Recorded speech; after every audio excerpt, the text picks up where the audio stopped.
Are you thinking about moving to San Angelo, Texas, or are you possibly getting PCS'd here? This video is designed to give you a little background and history about our town here in San Angelo, and so that way you can get to know it a little better.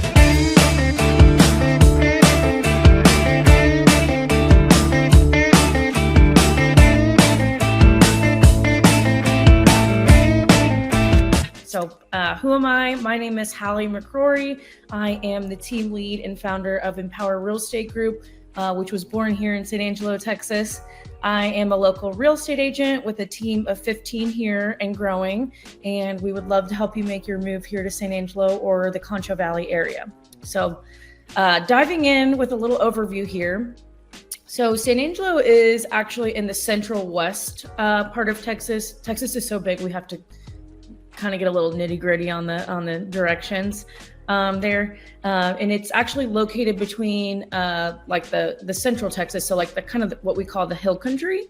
And then also on the other side, the Permian Basin, that's on the west side. So Permian Basin is where a ton of our oil comes from, not only in Texas, but for the whole United States. And I'm sure a lot of the world too. And then San Angelo is also the county seat of Tom Green County. So that's the county that covers all of San Angelo and then a lot of other little towns as well. So according to the 2020 census, San Angelo had a total population right around 100,000 people.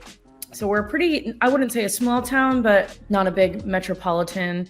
Definitely has a small town vibe, and we definitely pride ourselves on that also. And San Angelo actually sits in an area what we call the Concho Valley.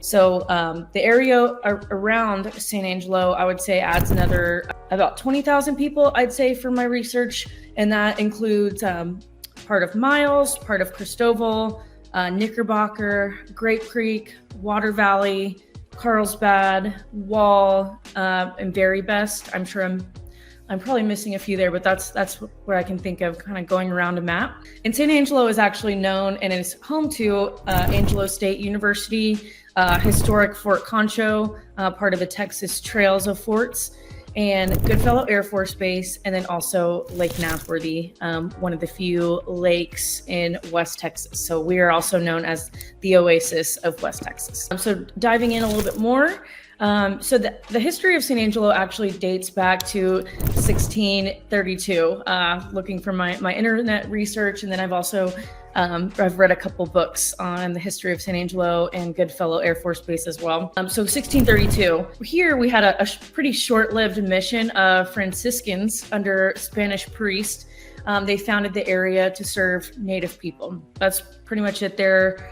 I won't go much more into detail, but yeah, so founded, or not really founded, but there were people here that we know of in 1632, Spanish priests looking to serve, Native people who were here.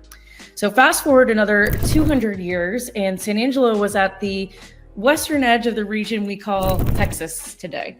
It was successfully claimed in the 1800s by the nations of Spain, and then Mexico, and the Republic of Texas, and then finally the United States in 1846. San Angelo itself was actually founded in 1867 when the United States built Fort Concho, which is one of a series of, at the time, new forts designed to protect the frontier.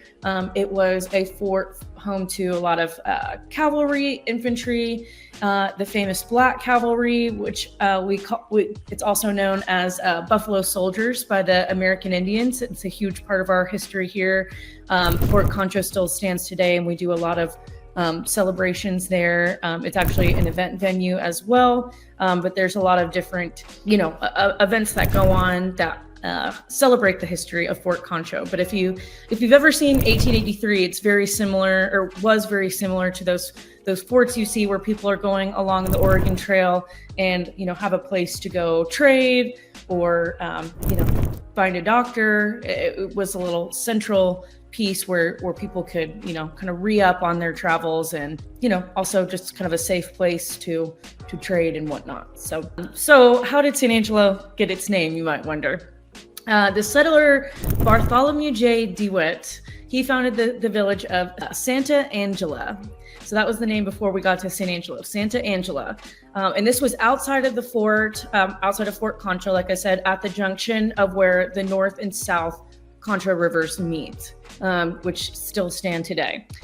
He named the village after his wife, Carolina Angela, but the name was eventually changed to San Angelo, and then changed again in 1883 to San Angelo, which was insisted on by the USPS, at the time the United States Postal Service, as San Angelo was grammatically incorrect in the Spanish language, so they changed it to San Angelo, masculine. Pretty interesting. So from here, the town became a trade center for not only people passing through, transients, but also for farmers and settlers in the area. Today, farmers are still a huge part of our community here. You see a lot of them in Wall and Grape Creek, these kind of surrounding areas. Wall especially, though, big for cotton here.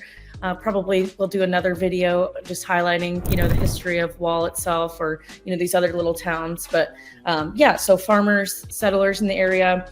But it was also a pretty lawless cow town, I would say. So like I said, 1883, they show Fort Worth, I hate to say it, but lots of violence going on. People kind of can do whatever they want. Totally different time period from where we are today in 2024. But yeah, so San Angelo at the time was filled with brothels, saloons, gambling houses, and these actually still sit today in downtown. So, for example, we have a restaurant here called Miss Hatties, and it was actually a brothel at one point. And there's rumors that there's tunnels. I guess not rumors, because people have said there are actually tunnels underground where bankers or politicians could travel underground and not be seen at gambling or at brothels, whatever it might be. I guess maybe that part's the rumor. Tunnels could have been used for safety, or tons of different reasons. But just a cool little, little fact about San Angelo. Yeah, so our downtown, there's actually a lot of old pictures that you can see. We'll put them here in the video of what it used to look like, and people coming, down the road with horseback or horse-drawn buggy. So very interesting. But yeah, the 1883, I think gives a really good representation of what it probably looked like.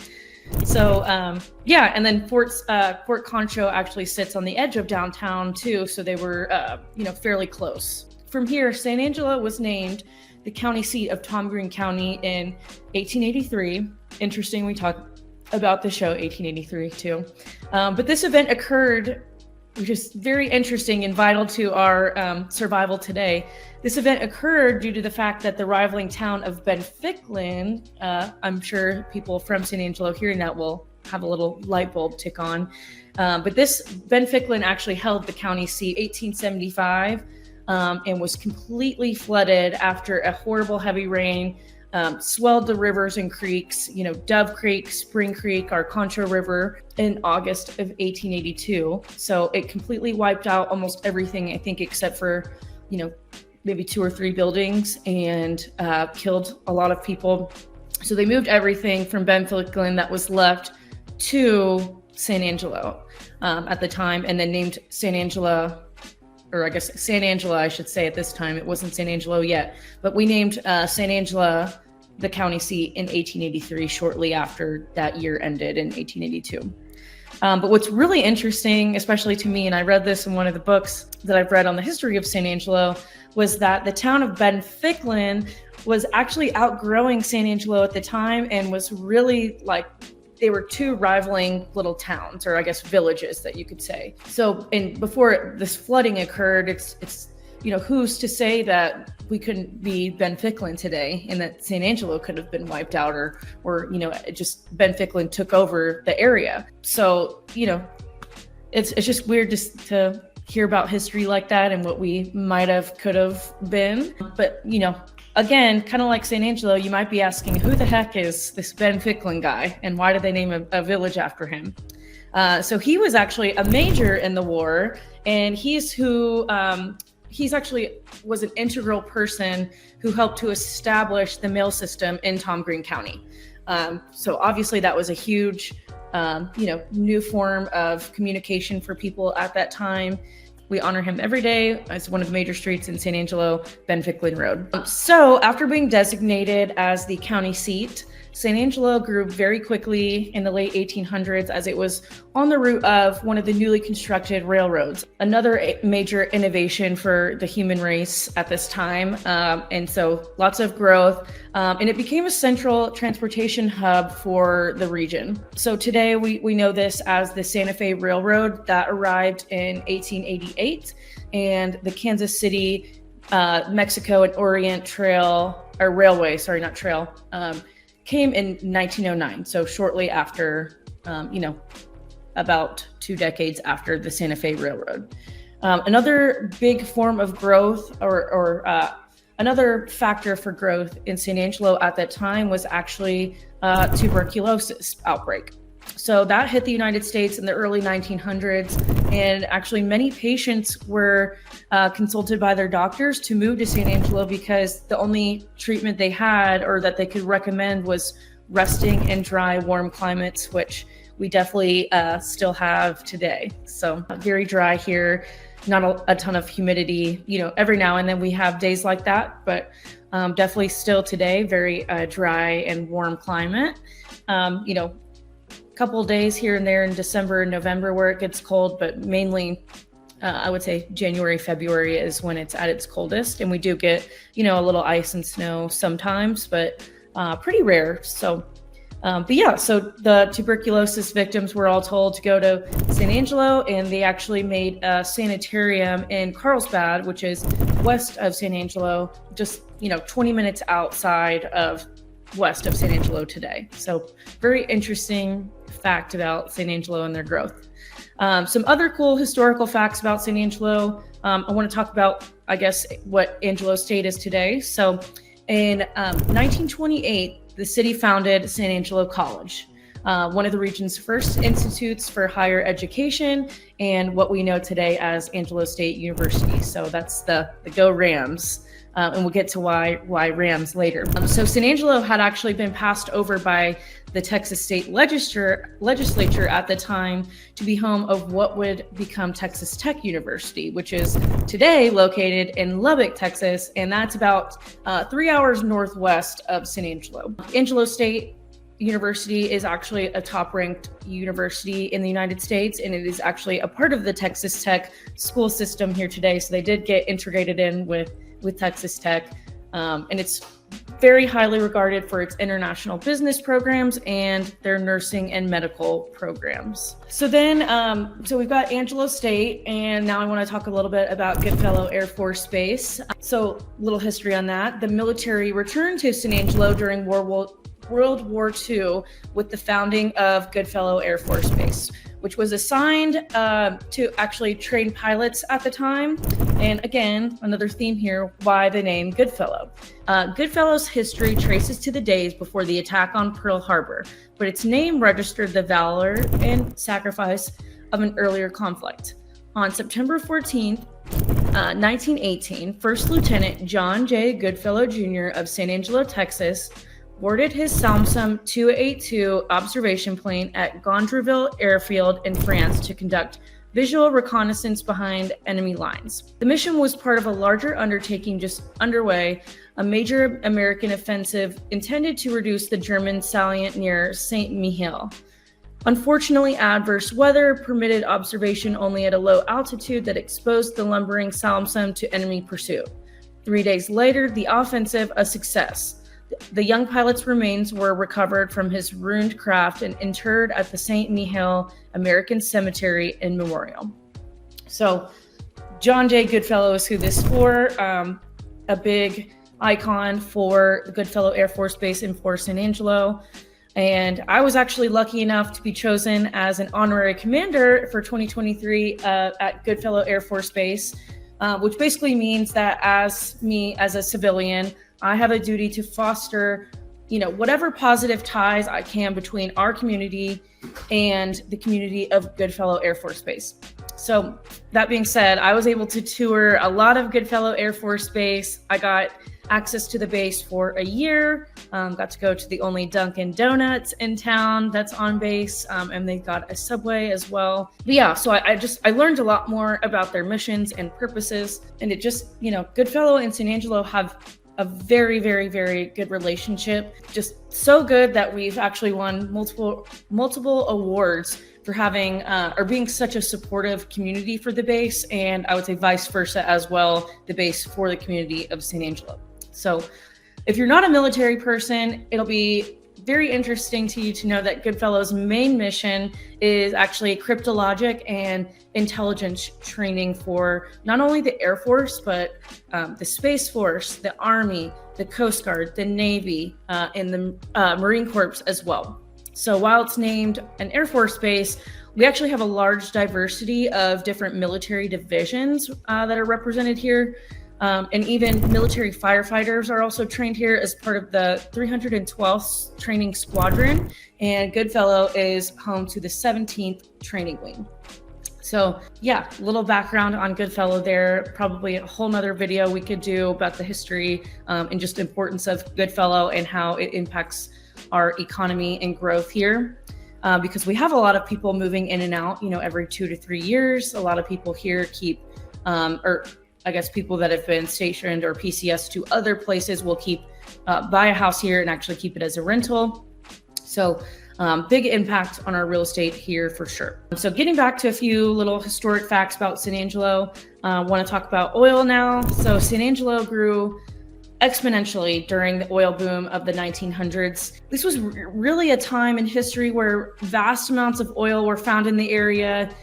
Lots of our city neighborhoods were named after, you know, instances around oil and gas. And the city really became a regional hub of the oil and gas industry like it still is today. And even today, we have a lot of employees of large oil and gas related companies, and it is a huge driver of our economy. But, you know, I would say not the main driver either. It's a big driver, but not the main driver. So, you know, whenever we see a crash in oil, we have enough industries related outside, you know, such as our Air Force Base, our education, our medical, that really keep our economy strong as well. So, like I said, with education, another big driver of our economy is also our school districts. So, interesting fact, San Angelo Independent School District, I love this one, became one of the first in Texas to actually integrate, you know, the school system from being segregated based on race. And we actually did this voluntarily in 1955. So very proud to be one of the first in Texas to integrate our schools, and not only our schools, but, you know, just everyday life, restaurants, you know, social places, wherever you might go. Another cool fact, San Angelo was also famous for the Miss Wool of America pageant. So wool, like WOOL, like the clothing kind of, you know, composite. So this was actually an annual event organized by the National Wool Growers Association. And we were actually named at one point the wool capital of the world. And today we honor this, you know, with different little designations of sheeps and rams. So like I said, Angelo State University, they are the Rams.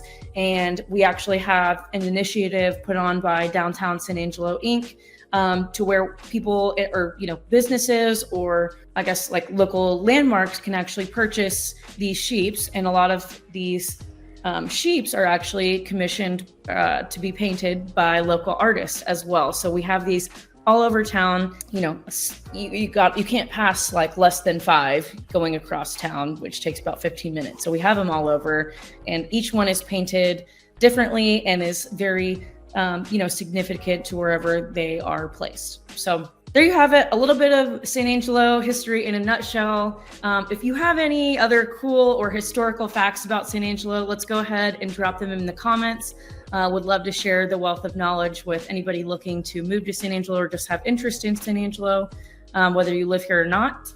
So stay tuned for more videos about San Angelo and the Concho Valley, our little cow town and fort turned into a bustling city and home of universities, Air Force bases, railroads, and more. Please don't forget to hit the bell and subscribe for more content. Again, my name is Hallie McCrory. team lead and founder of Empower Real Estate Group here in San Angelo, Texas. And I will see you guys next time.